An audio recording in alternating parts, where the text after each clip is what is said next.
Twins left. Check zone. Check zone. All right, we're going to get Brown, 570, wide curl on 2. 4-3 stack, slant strong. Open cannon, Mike Pop.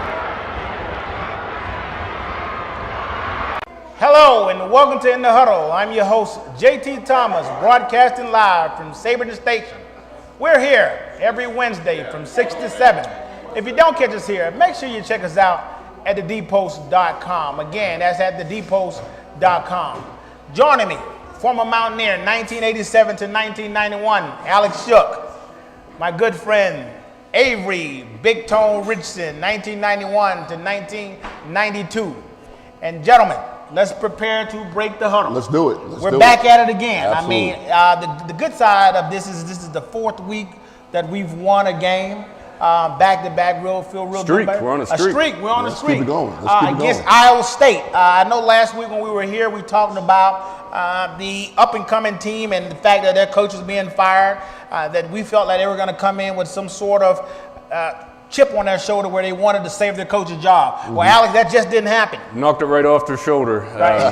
As I mentioned last week, Paul Rhodes, he was defensive coach at Pitt when they come in and beat us in 2007 and knocked us out of a shot at the national championship that year. So, and he's supposed to be a great gentleman and all that, but I was glad to send him out at Morgantown with a loss this time. We didn't need him being happy after this game. So it was a good win, a win that we should have had. We're better than that team. I sat down on the, I usually sit up right under the first level, under the overhang, and I had some friends' seats, was right at the 50-yard line on the visitor side, right behind Iowa State. Mm-hmm. And we're a bigger, better team than Iowa State. I mean, I looked at them and it didn't look like a Division I football team. They had some big linemen, but just, overall, there wasn't a lot of guys out there that I'd be scared running into in an alley or anything like that. They looked small, and I think played that way on the field as well. We handled them. Right. Needless to say, that Iowa State has some maturing to do in terms of getting more athletes out there. We seem to be overmatched in terms of having more athletes. I mean, Tone, we just all around seem to have dominated that team from the beginning to end. Sure. When I say beginning to end, the game was a good game. I mean, we started off in the first half. We scored slow, but yet we still was able to score. Okay. And I was really excited to see Gibson score. 60-yard catch. On the sideline, I wish Gary Thompson was here because Gary hates those. Tompkins. Yes. Yeah. Gary Tompkins. Gary got on me last week about mispronouncing his last name. But last week, pretty often all through the season, we've been talking about that screen pass. Okay. But Gibson, I mean, he just did his thing. He caught the pass and he streaked down the field like it's something that he's used to doing, Tom. Well, I tell you what, JT, we had an APB out on him because we didn't know where he was at. we didn't know where that young man was at for a while. So it was good to see him get involved in the offense because he's a big threat. He's a big threat type of guy. But overall, watching that game on Saturday, the energy level just wasn't there for me. It was a rainy day. I watched some of it on TV. That I was able to get down there at halftime and watch the rest of it at the game. But it was a dreary game. It was a rainy game. The energy was low. The student body wasn't there. The student section wasn't there. They was away for Thanksgiving. So, you know what? When you're a good team and you're better than the opposition, you take care of business. Right. And I think that's what we did. We took care of business against Iowa State. As Alex said, the coach got fired and all that stuff. You thought he was going to come in there with some motivation. But I didn't see that. I saw a team. I'm not going to say they quit because I wouldn't want to say that about a team.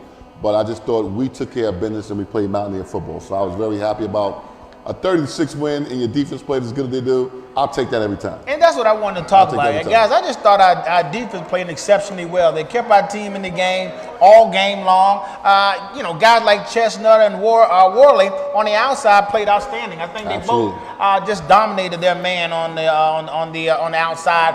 And Worley came up with a pick. I mean, I think right now he's ranked in the top number 2. Yeah, he has number 2 in the Big 12 right now in interceptions. And I have to say, I was on the sideline and I was able to firsthand watch Carl Joseph catch his 6th interception. I saw that too. Yeah. Although, and what happened, fans, Carl was on the sideline and the quarterback threw an incomplete pass, and Carl, with one hand, caught a pass on the sideline. I just chuckled when I saw that because it was senior night, and Carl found a way to get in that game. So nice catch, Carl, and look forward to you doing bigger and better things. But guys, let's get back to that Mountaineer defense. Defense is just all over the field, Alex. I mean, Kidakowski, I thought he played an outstanding game. I've been giving Jared Barber some a little thrashing every now and again throughout the weeks, but he played pretty solid this past week. I thought the whole defense played well. It's good to see the cornerbacks. Worley seems to have got his feet under him after having some difficult times against those big teams we were playing that had the fantastic passing game. So it was nice to see him play well, get an interception. We're going to need Chestnut and Worley for the upcoming game and the bowl game. And, of course, Worley's got another year. But, Kyle Rose also was a standout in the middle that he's shown he can't be blocked one-on-one. He's pretty much unblockable. In a one-on-one situation, they have to double team him, and that frees up the linebackers to be able to come in for Barber and Kwiatkowski when they got Kyle Rose plugging up the middle there. That is so big. I know you guys who are student of the games, you kind of know it. Whenever a lineman can take up two players, that just gives an outside linebacker, a middle linebacker, just an extra lane to run through, knowing that he can get upfield and challenge the quarterback. Whenever we have that, we feel much better. I mean, you're a guy, Tony, you talk about having sacks. You want pressure on the quarterback. We got that, you know. Noble just did a great job of making sacks, getting upfield, doing what D linemen do. And in 3-3-5, typically we don't see them getting many sacks. Correct. But our guys been bringing it on this last couple of weeks. What do you say, Tom? Well, you know what? I think I got to take my hat off to Tony Gibson. I mean, we was tough on Tony Gibson on that 4-game slide. I think we didn't think our defense was getting on. But the last couple of games, I've seen our defense really improve. One, by the pass rush. And I'm a pass rush guy. You got to be able to get to the quarterback. The quarterback that they had out there at Iowa State was a young guy. He was a young man. I believe he was a true freshman or a redshirt freshman. I think we did some things on the back end that made him hold the ball a little bit longer than he wanted to. And then our front three was able to get to him. So I think one of the things is getting used to a lot of these guys. I think when I look at some of these tackles, you got to get used to getting off your block and rushing the quarterback. And I think that takes time. And I think now they're hitting their stride right about now. I think they're used to double teams. They know how to get off their blocks. And they're getting after the quarterback. So it was a pleasant surprise to see how many quarterback sacks that we had. So I was happy to see that. I was also happy to see how well the DBs played. Because you and I and Alex, when I first came out here, we talked hard about the DBs. They wasn't playing very well. But altogether, KJ Dillon played very well. I thought he played very well on that back end. Chestnut again, Worley played very well. So I think right now, West Virginia, to me, is a dangerous team. I think they're a dangerous team. I think right now, if we could do it all over again, I don't know if we might want to play us. Now, I know we're gonna look at some different things as the show moves on, but I like where we're standing. I like where this team is going. And I have to take my hat off to Coach Holgerson and say, you know what, congratulations, and let's keep this thing going. Tony, I was really surprised and really thankful guys like Ricky Rump, who's also a senior, was able to go out and play very well his senior year. He goes out and helps as a supporting cast member when we lose Carl Joseph. And even when we lost the number 16. Chestnut. When we lost Chestnut for a while, Ricky Rump was able to fill in. And then obviously. Did you play against his dad? Because his dad was a University of Miami guy. No, I don't remember. Rump was pretty good. Yeah, and he and as well as Jared Harper. Jared Harper comes in and does an outstanding job for Carl Joseph. I mean, you got to think about where this guy comes from. You got a guy like Carl Joseph who is going to play week in and week out, and then obviously a couple games into the season, you got to transition to get right back in there and be able to pick up where you left off. Probably started off slow, Alex, but I thought Jared Harper's done a great job thus far. And we're going to be glad next year that, obviously losing Carl Joseph was a tremendous blow this year, but we're going to be glad for the experience that Jared Harper got this year. He's going to be one of the team leaders next year in that secondary, and we're losing. Boy, it was kind of scary looking. Yeah, senior night, all the guys that we're losing on defense was Barber and Shaq Petaway and Kyle Rose and Joseph and KJ Dillon. I mean, all those guys, Chestnut. Huge contributors on that team. So we're going to have some young guys step up and play. Some guys we really haven't seen that much, especially the linebacking core is going to be completely reworked. I mean, you had Shaq, Barber, and Kwiatkowski are all going to be gone next year. So we're going to be seeing some brand new guys at linebacker, and Jared Harper will have a good experience coming in the back end. Tyler's come in and played some. Worley's going to be back, thank goodness, but Rump's gone as well as a backup. So we're going to have a whole lot of new faces on that defense next year. Hopefully we don't regress as a result of that. Right, the difference is I think that what makes that 3-3-5 a little bit different because people are moving all the time. And I think that kind of gives us an advantage in the Big 12. I think, Tone, we talked about that in terms of how Kansas was going to be able to handle the 3-3-5, even how Texas was going to be able to handle it. And obviously Baylor adjusted pretty well, TCU adjusted pretty well. But for the most part, because we play that different stack type, 3-3 stack type defense, it's going to be a little different. Even though we're going to have new guys, those guys should be always moving. Now, last year when we had one of our guys who played, who was the guy? Daggone it, he was Scott Jerkel. Scott Jerkel talked about how difficult it was for guys to be able to come in and play right away, but yet they were able to do it because people moved all the time. The key to that defense was moving all the time. But with that, we're going to move right on to a trivia question. Okay. So guys, I want to just remind you, we're down here every week, every Wednesday from 6 to 7 here at Saberton Station. If you don't catch us here, make sure you check us out at thedpost.com. And listen, this week I'm going to change my trivia up. I've done the trivia questions all week long. As you know, you get to win something. If you're down here and you hear we do this live, we have something here for you. We got the balls and the koozies. Oh, yeah. You know how you win them, folks. All you got to do is come down here. You can grab one of these koozies. But to do that, you got to answer Alex's question. Alex is going to ask the question today. So all you have to do to be recognized, just raise your hand and we'll bring the mic over to you and you can answer the question. All right. West Virginia is 1-4 against Kansas State. When was the last time, what year was it that West Virginia beat Kansas State? We got Old Faithful. Old Faithful is in the 1920. That's not correct.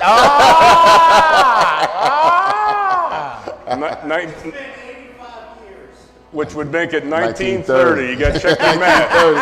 Go back and check your math. Carry the one. That 2015. That is 85 all day long.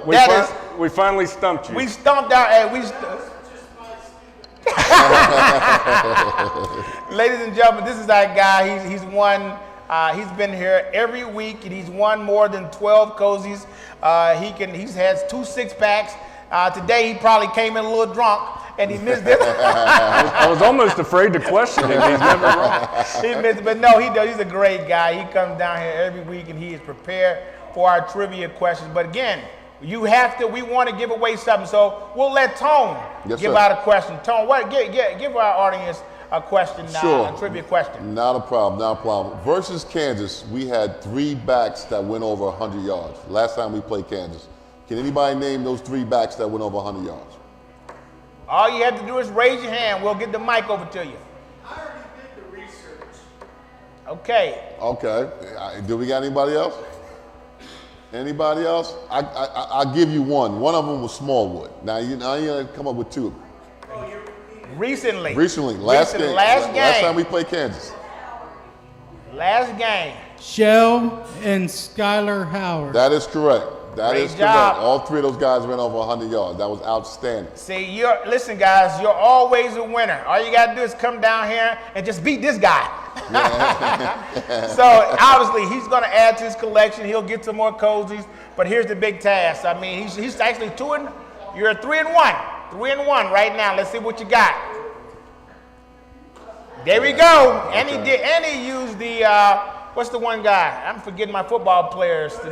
Odell Beckham one-hand catch deal. Great job. Right. Guys, certainly appreciate you coming down. I just want to remind you to come down here at Saberton Station from 6 to 7. We're down here every Wednesday. And let me just remind you, if you have a question for us, you can send us a question at inthehuddle@thedpost.com. Again, that is inthehuddle@thedpost.com. If we get your question, we may send it. We may read it on live and get and answer the question to the best of our ability. Guys, let's jump right back into this thing. You know, one thing that we've talked about over the last couple of weeks. I don't know if we fumbled a punt this season. I think we've done a good job. You just jinxed them for sure. right? Fumble punt in this game. I think we did bobble a couple. Didn't KJ bobble a couple early on? I believe so, but I Did it hit think the we were ground? able to get it Recovered back it? though. I think we Recovered it, recovered it. yeah. Because that used to be an issue in the past. Yes. When they used to punt the ball, you used to hold your breath because it was like, who's going to catch it? I remember we had Thompson back there. We had a lot of different guys. Gibson used to be back there as well. So that's a very good question. But I want to say we bobbled it. We might have fumbled it, but we did record it. We did recover it. Right. Absolutely. And so that's just a heads up to that special teams. I mean, last year, every week we were on here and we just had a tough time having a discussion about our special teams. Special teams been much improved. Yes, Like, much improved. Who was the much special team improved. coach? He needs a raise. Mark Scott, I think, has been the special teams Mark coach. Scott. I think is his name. And you mentioned Shelton Gibson being absent for a few games, and he wasn't completely absent. He's on the kickoff team. He made a couple tackles. I think that's very impressive to see a wide receiver. It's not like he's a defensive back, be able to go down the field and make tackles. That shows me he's more than just a pretty boy receiver. He's a football player. So, hats off to Shelton Gibson for his performance on the special teams. I've always said this year in and year out. I'm an old Coach Nealon guy. Coach Nealon used to say special teams are for special guys. So everybody used to want to fight to get on that special team. So you can go down and contribute for your team, and that's what we saw a lot of these guys do. One standout that I saw got hurt earlier is Sean Walters, who had been a standout over the last couple of weeks. I think he got banged up early on, but for the most part, guy after guy's really been stepping up and really making West Virginia football play all three sides of the ball. I think we've been really consistent with that. With Nick O'Toole's been doing a decent job. I know we were on him early on. He may have had a few mishaps, but for the most part, he's been pretty consistent these last couple games. Since we've been winning, he's been pretty consistent. Pretty consistent. His kickoffs have been okay. We don't have a guy that can really boom it out of the end zone consistently for touchbacks, but he's been pretty consistent, absent a few little mishaps here and there. He's shanked a couple punts and a couple kickoffs, but otherwise been really pretty solid all around on the special teams at the kicking game. Tony, let me ask you this here, because as athletes, I want to try to get this across to the fans. What's that, sir? We come off a losing streak. We had 4 losses. All right, how difficult would it be to be in that locker room, or how easy it would have been to say, man, the season's over with, man? What does it take for an athlete to say, look, man, we're going to turn this thing around? Tell me what's said in that locker room. That's a very good point, JT, because those were 4 humiliating losses. I mean, you got to understand that one time, if we go back, we was 3-0, and we was feeling really good about ourselves. And then, we ran into a buzzsaw with some of these teams that we played. I go back with you. We should have won Oklahoma State. We should have beat Oklahoma State. So there again, Oklahoma, it could have went either way. I thought they had more athletes than us. They came away with it. But we didn't come to play, for me, against Baylor and TCU. So that was demoralizing. And that's why I said earlier, I had to take my hat off to Coach Holgerson, because you know what? There was a lot of rumors. There was a lot of rumors, a lot of innuendos about making a coaching change and things of that nature. But he gathered his troops together. They believed in themselves. It was a us versus the world type mentality. They got some things turned around. And, as I'm saying right now, they are playing some good football. I mean, I got to say, man, they are playing good football. And sometimes, we take it for granted. They beat a team, Iowa State, that played very closely with Kansas State and then with Baylor and them. And we beat them kind of like nonchalantly. And it was 30-6. And that defense didn't give up a touchdown. So, I mean, what can you actually say? I mean, as far as these guys are going in the right direction, if you say trending, they're trending in a positive direction. They're trending up. I'm putting it out here on the line. We're going to beat Kansas State. I think that's going to tell the tale of the season. We're going to beat Kansas State. So, I'm going to say it right now, Alex, and I'm going to bet you a koozie or what you going to say. We're going to go here and we're going to get Snyder, because Snyder has our number. And it's time for us to get him now. Let me say this. Kansas State's a great program. Well-coached team, well-disciplined team. I like this guy, Snyder. But it's time for us, if we want to make this move in the Big 12 and show that we're not the average or the middle of the pack, we got to go ahead and take care of business. Alex, for the most part, we gotta seal the deal. I mean, sealing the deal is actually going out to Kansas, Manhattan, Kansas, guys that know where Manhattan, I went to a little small JUCO out there. Ain't nothing out there but footballs and cows. You know, footballs and cows out there. They got some basketballs at the Yeah. other. Yeah, they do. Alex, what is it going to take for us to go there and bring home a win? It's been a long time, as you mentioned. Yeah, Kansas State's not going to beat themselves. They're going to be very well coached, very disciplined. You know, they're not going to commit a bunch of stupid penalties and a bunch of turnovers. So, you know, we're going to have to go out there and take it to them and beat them. I think we're a better team than they are, but you know, they almost beat Baylor. They gave Baylor everything they wanted. They've given several of the bigger teams everything they wanted, with the exception of Oklahoma. I think Oklahoma really stomped them. So, you know, they're going to be a good team. They're going to be probably similar competition level and talent level that we have, so it's going to be a good matchup. But I think we're going to have to be able to go out there, run the ball, not turn it over, not have stupid penalties, play sound football, play assignment football on defense. You know, don't let them break off any big plays. They run their quarterback a lot. They run that little play where they run the quarterback up to the line like he's going to run and dump it over. Dump it over to the tight end. You're going to have to defend that. So Run the game a little bit. Yeah, they present somewhat of a mirror image in terms of the type of offense with the way we're using Skylar Howard now to prevent a more diverse threat in the running game. So, you know, it should be a good matchup. They are what, 5-6? Yes, so 5-6. They're 5-6. playing for that six win, which sounds a whole hell of a lot better than 5-7. I guess they still got a shot at getting into a bowl. Yes, sir. At 5-7, but 6-6 is really You're in. something to play for. You're not a loser. That's right. At 6-6 at the end of the regular season. So I think they're going to be motivated for us. You know, one thing we got to watch out. I'm going to throw this at you for a second, because I think some people seem to forget what a good ball player JT was. And JT Thomas, I want you to share some light on Snyder.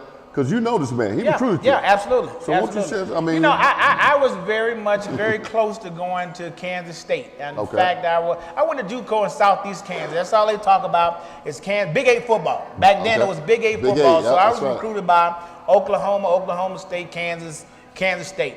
So I remember going to Kansas State, and Coach Snyder's just a great guy. I mean, I'm gonna just tell you like it is. He's a good guy, you know what I mean? And he makes you feel welcome. I remember going there and seeing my name. And I don't know if they were doing this a lot back in 1990, where you go in and they would have your name on the jersey. At the very least, that was the first time I saw it on a recruiting trip. And they almost had me, fellas. I'm telling you now, because my cousin ended up playing receiver for him. I had two cousins. One played running back, one played receiver. Both went to Kansas State, and they both did quite well. But the team in the town itself, they're all about Kansas State football, as well as their basketball team. But Kansas State football, Wildcats, is what they bleed out there. But I have to say, the difference being, I'm going to tell you, the only difference being, West Virginia was going to play on TV 8 times in the state of Florida. So that made my decision quite easy. But we're going to a place that we haven't beaten them in the last 4 years, right? In the last couple of years for sure, right? That's because they know how to play football. We're going to have to go there and really pull out all stops. We can't wait to a bowl game. We're going to have to go out there and defend not only one quarterback, because we see this happen early. Joe Hobart is the starting quarterback, but they have a receiver out there. Cook? I think, yeah, that's his name. Cook, the kid is a receiver, but he can play quarterback. Joe Hobart got hurt. He pulls him out of the game. The kid Cook comes in and almost win the game. I think they lost, but the kid comes in there and plays the quarterback. They run a wildcat. Right. And he runs it well. So we have to go in there knowing that they're going to pull out all stop. Alex mentioned them doing the old Tebow. The runner approaches the line and dumps the ball over to the jump pass. We're going to have to watch out for all of that. So I'm sure we'll scheme it up. I know Dana and Coach Hibby really want to win this game, and I know our 20 seniors want to take this game. This is one they haven't won. You know, they want to take this game their senior year and bring it home to Morgantown. People don't realize the history that Bill Snyder and Kansas State have, how many 10 and 11 win seasons and how many major bowls that this team has played in. You know, they've been in the national title conversation just within the last couple years, you know, taking it all the way up into the 12th week of the season in the conversation. So this is a proud program that's used to winning and are not going to lay down for the Mountaineers simply because they haven't had the kind of season they've wanted. Absolutely. You know what, and also, you know, looking at Kansas State program, it's a rich tradition. I mean, they're excited about their football. But I ride and die with my Mountaineers. You know what I mean? And I'm a Mountaineer guy. we have to really show the Big 12 that we belong. And I think one of the things we have to do that is by beating a team like Kansas State, who we have not beaten since we joined the Big 12. So it's going to be a very exciting game. I think it's a lot on stage as far as us going to 8-4, as far as them going to 6-6. So I think it's going to be an exciting game. But before I forget, I want to say to the Mountaineer Nation that one of our young men who did get injured, Stedman Bailey, is doing a lot better. If you already know, a young man got shot down in Miami. He's a wide receiver. When he played here at WVU, he's doing a lot better. I don't know if you were aware of that. Yeah, we mentioned it last week. Okay, he's improving, so I'm glad to hear that for that young man. So I just want to let the Mountaineer Nation know that we are praying for that young man, for him to get better. Wishing him a speedy recovery. Absolutely, absolutely. Guys, one thing that I feel real good about it, and I think you tapped on it, Alex, when you mentioned, I guess you was concerned about Coach Hoganson losing the locker room. He seemed to have done a good job of really just rallying his troops. I haven't seen this in a long time. I mean, we haven't lost 4 games in a row in a long time. But to see him rally the troops like he's been doing 2 years ago, we did. It wasn't that long ago. But we're doing quite well. I mean, he is managing this thing very well, and the rapport that he has with his quarterback, I'm starting to see they have a relationship where next year I see them doing bigger and better things because the relationship is so much better. And if he sticks around and things work out like we suspect it should, I look forward to us finishing well. And you said early on, he's open to running the football. How many yards we had?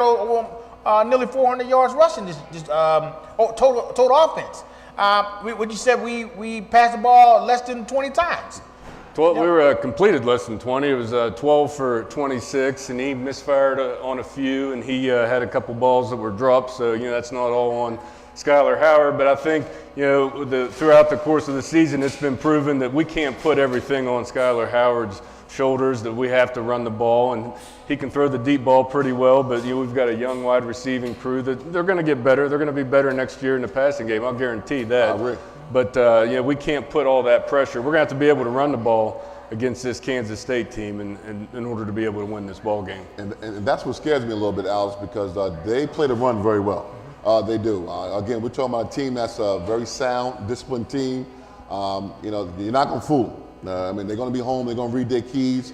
But again, it goes back to what you and I talked about early in the year, smash mouth football. We're going to have to play ball. We're going to have to run at them. That left side of the line, when we was making money off of, wasn't really there against Iowa State. And I've listened to Hoganson post-game show, and I think Panky was hurt. Panky's been out. Panky was out. So, Big Panky, we got to get you back in there, brother. Yeah. We got to get you back in there. He's our man. best run blocker, Absolutely. I think. He's the guy. So I heard he's supposed to be back, which we would definitely need. I was in a barber shop. And he's like, well, I'm in a barber shop because I ain't got no hair. But I got boys. And I take my sons in there and get the haircut. And there's a young, handsome man in there getting his haircut. His name is Russell Shell. And my boys get a chance to see him because he's a nice young man. And I said, we're going to the game. How you guys looking? He's like, Coach, I think we're going to be all right. It wasn't an arrogance, but it was a confidence. You know what I mean? First of all, I was shocked how small he was. I think he's a bigger guy than what he is.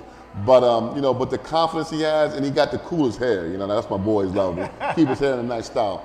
But he comes to play on Saturday, JT. Yeah. He comes to play on Saturday, and Smallwood comes to play on Saturday. And I remember sitting next to Alex when I first got on here. I was like, Alex, I don't like the little running backs. I don't like the run. I want the big power backs that me and Alex played for. And even Adrian Morrell wasn't a big power back, but he was bigger than these guys. So it's good to see these guys, and they got a healthy relationship. They spin off each other.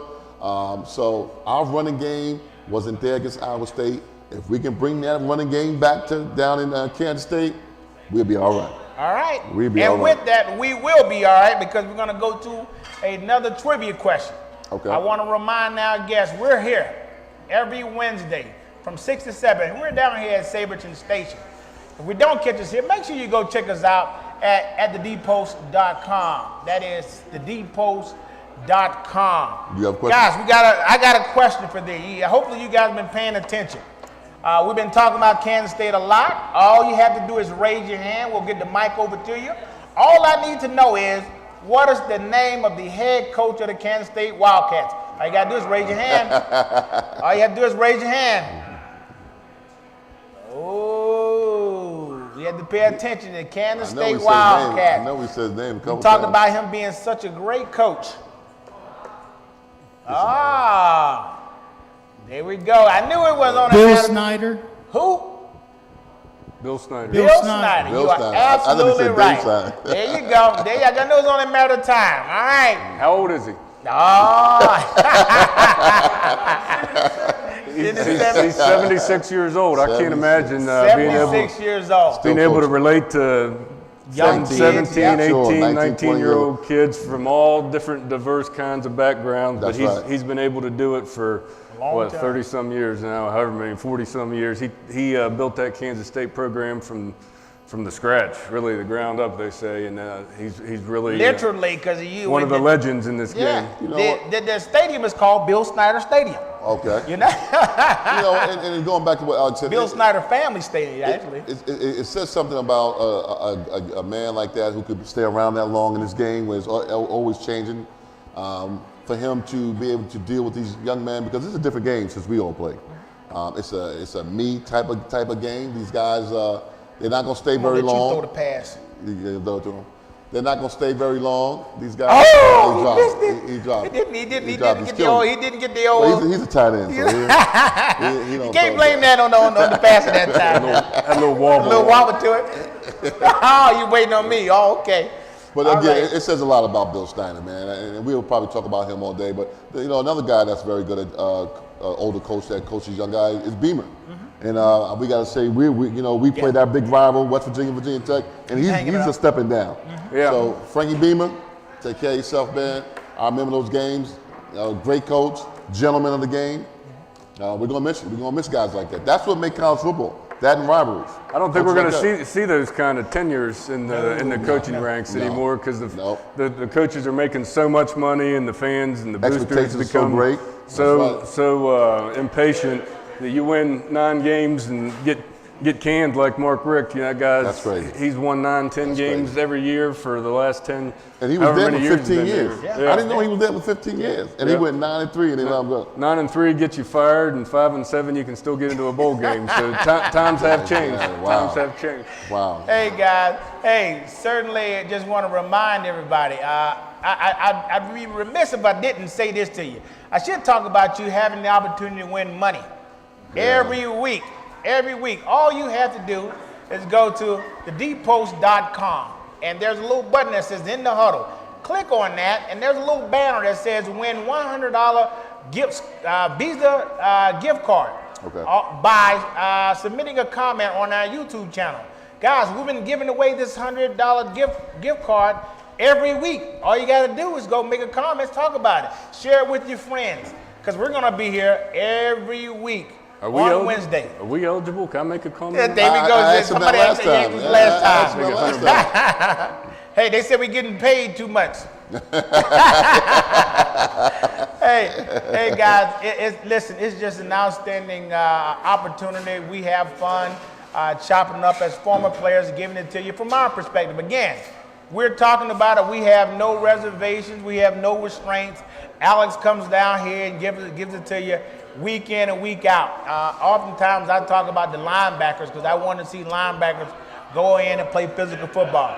Speaking of those linebackers, like I said, Alex, I thought they did an excellent job. Overall, defense did an outstanding job. I have to give this overall experience probably a B+. I would say the effort all the way around would be a B+, because we played well on all 3 sides of the ball. I think the guys played as a unit. And that was more impressive than anything for me. They seemed to have played together. They played as a senior class going out, winning in front of their home crowd. Yeah, and this was a big game for the senior class. Obviously, the last home game's always important. And these guys were Holgerson's first Class. guys to come all the way through the program for him. So this is truly Holgerson's team now moving forward. But out of those 20 seniors, you had a lot of guys that played a lot of football for us. Some of them probably earlier than what they were ready, given the situation they stepped into in 2012 or so. But hats off to this senior class to turning it around this year when they probably could have thrown in the towel and tanked the rest of the season. And hats off to Holgerson. I'm not going to extend him a contract extension just yet. I'm waiting to see how these last 2 games shake out. I think this team needs to finish, and I'll be willing to call it a successful season if we can go out and beat Kansas State and win a bowl game. Absolutely. Anytime you win 9 games in this league, there aren't any cupcakes. It isn't Cincinnati and Rutgers being your big games anymore. They're Right. in South Florida. Those were the big games in the Big East. Sure. Yeah, you're playing with the top of the teams in the nation. Right. Week in, week out. When you play the upper half of the Big 12 and the lower half of the Big 12, you still have teams like Kansas State and Texas Tech that have great tradition and great history and great athletes. So it'll be nice to see if this team can go out and finish. I know we're 5.5-point favorites on the betting line. I thought that says a little bit, but it'll be interesting to see if we can go out and finish this game off, finish this regular season off with a win. It's just so telling, and people just don't realize what it feels like as an underclassman, and you know your seniors are going out for the last time, preparing to play in front of its home crowd. You want to win that ball game. You typically strain a little harder, and I can tell you, I guarantee you, Skylar Howard did his very best to send this team out.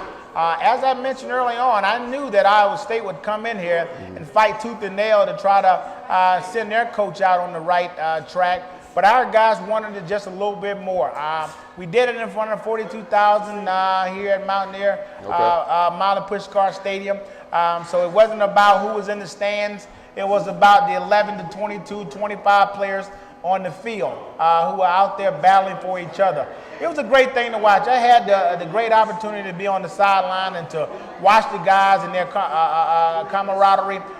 There was just a bunch of guys, Tone, that I felt that really was living and breathing Mountaineer football. From the beginning to the very end, from the time those seniors walked on that field and met their parents at the 50-yard line to the time they all went and sang Country Roads over to a student section, then over to their parents. I just thought overall it was a great Mountaineer experience. Well, I tell you what, one of the things I noticed that if this Mountaineer team go ahead and win on Saturday, which I feel like they're going to do, they have the chance to have one of the best records in the Big 12 under Coach Hogerson, which I think is outstanding. Going back to what you said as far as enthusiasm, I didn't see it early in the year, but I did see it a lot the last couple of games. And I think that's outstanding. And one way I gauge enthusiasm is swarming to the ball. And I've seen these blue jerseys all over the place. And I think that's very special. Because, with defense, and one thing we talked about last time is effort. Effort's not based on talent. Effort is based on you just want to get there. And I seen that on Saturday. Guys wanted to get there, guys pulling for the money. See, football is a lot different than a lot of other sports. It's the ultimate team game. Basketball, you get a lot of me time and things of that nature. But for us, football, you're fighting for your brother, you're fighting for your team. In senior year, or your senior game, last time playing in Mountaineer Stadium, those guys to me lay down the line. They beat a team that they're supposed to beat, and they beat them convincingly. And that's what you're supposed to do to a team that's not supposed to match up with you. Hey, Tony, it was just, I want to share, and hopefully I get this right. There's a scene from 300, and they talked about it, and it kind of goes toward what you were saying about being able to shield your brother. That's right. And there was a young man, a fighter in the film who could do all the things that others can do. He was good at jabbing. He was good at blocking his front. His only deficiency was he wasn't able to guard his brother. His brother's brother. He could not shield his brother. And as Tone just mentioned, in football, you have to have that mentality that you're only as strong as your weakest link. And every guy has to go on there on that field of battle, because that's what we call it, a field of battle, and go out there and win each war. Absolutely. Because every man has his own war. That's why, again, that's one thing about this game that we purport to love, right? We're here because we like the game. We had a great experience, and we want to try to articulate to you fans while we talk about the Mountaineers doing ups, downs, and what have you. We're always going to give it to you like we see it. Again, the Mountaineers did great. Hopefully they finish well. Hopefully we keep the fans satisfied, and more so keep themselves satisfied, because as a team, as you know, Alex, you want to feel good about yourself when you're walking off that field. Yeah, that last regular season game, and we've had the last home game, but this is the last regular season game for those 20 seniors, and You know, I think back, we finished on the road my senior year in 1991 up at Syracuse against a top 10 or top 12 Syracuse team, and we led the game at one point, and we're in the game, got the ball back in the fourth quarter with a couple minutes left, drove down the field. Adrian Morrell had a long run. I caught like a 30-yard pass over the middle, got down about the 20-yard line, and Darren Studstill threw an interception at the end of that game. Syracuse picked it off, a really good Syracuse team, and we lost. And well, I just remember having that sick feeling in my stomach that we ended on a loss, and we were 6-5 that year, kind of a disappointing season. You know, how much better, how much sweeter it would be to be able to walk off of the field. Hopefully these seniors want to taste the sweetness of that victory the last time they're going to step on the field in the regular season and be able to finish it off with a win. And you know, and Alex made a good point too. But one thing too, I think you want to factor in is that you don't want it to boil down to one game as far as your whole Mountaineer experience. You know what I mean? I mean, because as you get older, like we are getting, you know, you go back and you don't want to say, well, what I did on my last game. You want to enjoy the whole experience because it takes a certain athlete to get a scholarship to play football anyway. And you should always treasure that because everybody wants to play. And when you're growing up and you're playing Little League and the coaches will say, you know, football is like a pyramid. Everyone starts off at the pyramid, we're at the base of it. But then as you move up, that pyramid goes up, and it's harder and harder to make that cut. So, you know what, enjoy the experience. As I tell my boys I coach and my sons who's playing Division I, enjoy it, because I'm going to tell you, it goes very fast. And then you'll be sitting like me commentating about football because you can't play no more because you're too old and nobody wants you. You said getting old. We yeah, I ain't going to say what I'm age I am, but I look good for my age. But them days are over.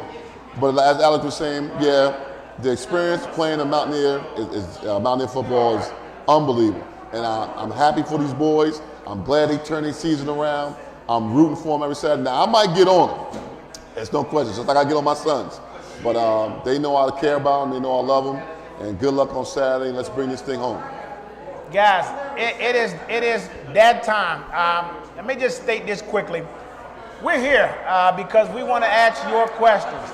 Oftentimes, people see us at the water cooler or in the bathroom or in the hall, and they ask us, what do we think about Mountaineer football? Well, we'd like to thank the Dominion Post for giving us this opportunity to come before you and share our opinions and our thoughts about the team that we know a lot about. We really feel like we have Mountaineer blue and gold in our blood. So with that being said, I want to extend to you this opportunity to ask us questions that we'll answer to the best of our ability.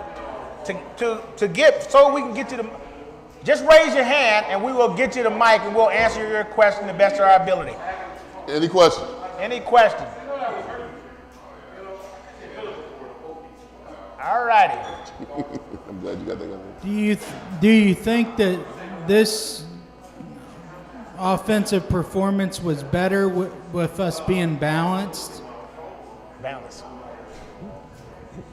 Yeah, I mean, that's the key, I think, to being able to keep Skylar Howard upright and healthy and to be successful in this offense is that we can have some balance and be able to run the ball. Okay. You know, I'd like to see a little more out of the passing game, but you know, we're limited with Skylar Howard right now. We're limited with having some young wide receivers, so we're going to have to rely on that running game.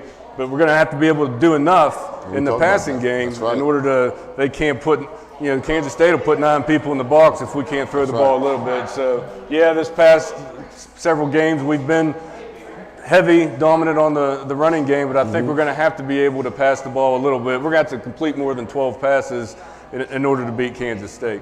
And looking at balance too, and me and Alex was talking prior to coming on board here, is that we got to get some intermediate passes going. To us, we're just living off this deep ball. You know, it's like trying to hit Shelton. How many times we threw it to him? At least target him at least 12, maybe 10 times. We got to get Shorts involved in the game. We got to get a little Squeaky Thompson involved in the games. I think one thing, and to go back to Skylar Howard, I don't think he's going to beat you throwing the ball. And I think teams are going to put on to that. So, you know, yeah, we can run it, but he's going to have to be able to throw it consistently if we're going to beat a Kansas State and if we're going to beat whoever we play in the bowl game. He has to be able to hit those short, intermediate passes because the deep throw downfield, Yeah, sometimes he make it, sometimes he don't. But we can't live and die on that. Right.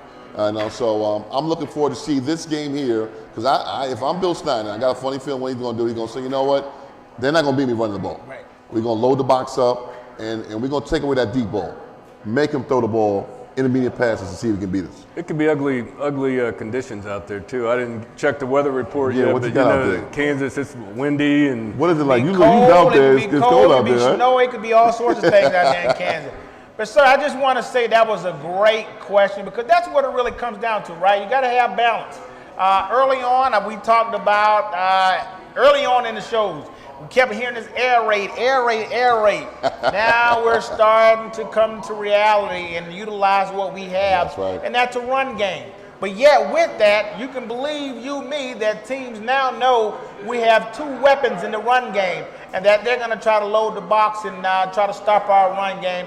And then that's when that balance will actually come into play where we're going to have to be sound on all three sides of the ball. Now, oftentimes, I'm a big proponent of that boot play. But since I'm telling you, Kansas has been seeing that for so long, they may need to hold off on my boot and waggle this week. Because he's a waggle kind of guy. He loves that waggle. I love the boot and waggle, but this week, I mean, me knowing Kansas State, they played in the Big 8. Big 8 used to see a lot of option, a lot of boot and waggle and all that stuff.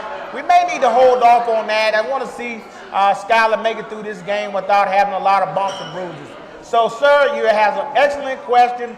Balance is the key. I'm looking forward to the Mountaineers coming out with a balanced formation, playing Mountaineer football and bringing home a victory. Thank you so much for your questions. Do we have any more questions? We got another question? Raise your hand. Yes. How important is it, whether we win or lose on Saturday, when we're being chosen for a bowl game? How important is that to win or lose? Okay. Well, I tell you, man, that's a very good question, and it's about a lot of money. Because at the end of the day, that's what it's all about. Is about money. You know what? One thing that works out well for West Virginia is that they travel. Excuse me. They travel. West Virginia fans travel, so that's definitely a feather in our cap. The more wins that you have, the more enticing that these bowl teams want you. So it's very important for us to win. No question about it. And then when you look at seeding as far as the Big 12 is, you get your money based on where you finished at in the Big 12. And that was one of the reasons why we came here. I believe at one time they showed the money of if you finish second in the Big East, and if you finish fourth in the Big 12, you made more money in the Big 12. That just showed you the type of money that is in the Big 12. So let's call it what it is. It's all about dollars. And that's why we don't have the rivals that we have anymore. It's about the money. So this game is a money game. Yeah, can you just win this, lose this game and be like, okay, well, we got to win this season. We're 75 and go to a bowl game. Better your record, the better the bowl, the more your position is in the Big 12, the more money. I think we're pretty much locked in there. I mean, that's almost always the case, Sure. but the way it's set up right now, the top four teams, Oklahoma hopefully is going to be in the playoff. Baylor's got a good shot at getting in the Sugar Bowl, and then I think that leaves with Oklahoma State or TCU will probably go to that Alamo Bowl, and then the Russell Athletic Bowl is the next one down the line. And you see how we dropping that. The Florida Bowl, and I haven't mentioned us yet, so that's going to be between Oklahoma State and TCU. So after that, I don't know that whether we win or lose is going to make a big difference because the Liberty Bowl is probably not going to want us again. So I'm hearing we're probably going to go to one of those bowls out in Texas. I think they call it the Texas Bowl. We can't get out of Texas, huh? Cactus Bowl. I don't know. I'd like to go to Florida because we recruit down there so much, and it's important to play in front of the Florida teams. But you want to win this game because you want to win the game and finish on a good note and have some momentum going into the bowl game. But I'm not sure that it's going to change the ultimate outcome of where we're going to go. Very good point. And Bowl-wise. Alex mentioned, for the most part, it's money, it's all those things. But for those players, those guys want to send those seniors out. And I'm just not talking about the seniors. The guys who are playing with them, they want to send them guys out on a winning note. That's extremely important to them. Extremely important to them. They don't go into this game lightly, and they don't even think twice about we're automatically in a bowl game. They want to go in. And the thing about this football thing, I'm telling you, we get it in the bone where we do not accept second place. We do not accept a lesser bowl. We want to win. We want to be in the best bracket we can possibly be in. We want to be on the biggest stage that we can possibly be on. We want to be the pride of West Virginia. We want to go out there and make our state proud. And I guarantee you, every guy on that football team, every former player will be watching the Mountaineers compete against anybody they put on the field this upcoming game, as well as any potential bowl game that we have.